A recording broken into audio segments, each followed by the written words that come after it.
Picture a modern corporate glass lobby in the middle of a major financial district. But instead of turnstiles and security desks, the entire ground floor is filled with towering, illuminated pink hydroponic plant racks. The traditional central business district model is under pressure.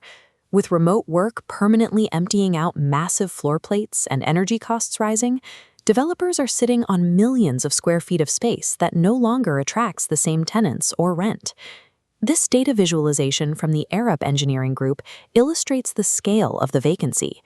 Looking at these clusters for shop units and offices, Arup projects that 87% of today's commercial office spaces will fail to meet 2030 environmental requirements. This creates a phenomenon known as stranded assets. These massive, empty glass towers are transforming from premium investments into significant liabilities that continue to incur maintenance costs without generating revenue. Developers holding these assets are facing a steep decline in valuation. Without a way to make these buildings profitable again, they are looking at massive financial write-downs as the market shifts away from traditional office space.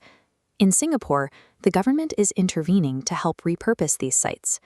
The Urban Redevelopment Authority recently extended its Central Business District Incentive Scheme to specifically target the redevelopment of older office blocks.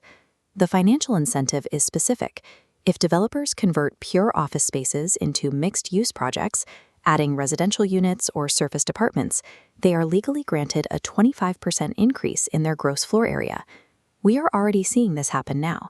Take 79 Anson Road, which is being redeveloped into a mixed-use project featuring 255 serviced apartments alongside retail space to maximize land value.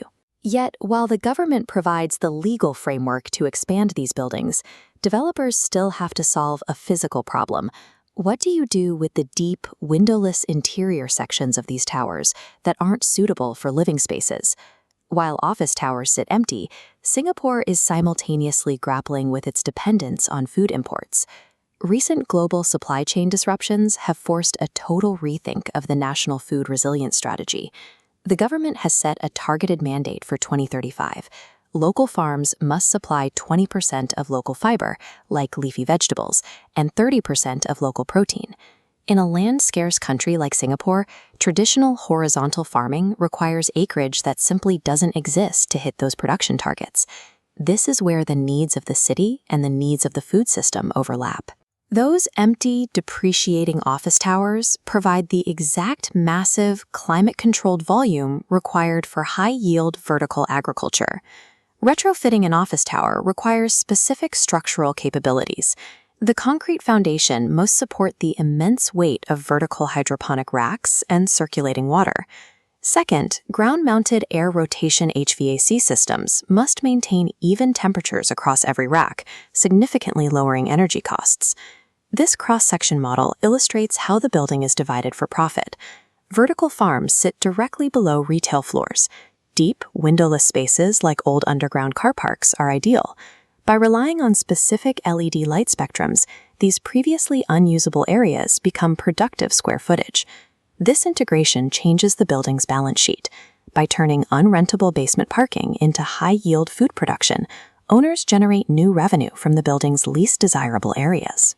That additional income helps offset the maintenance costs of the luxury units on the floors above.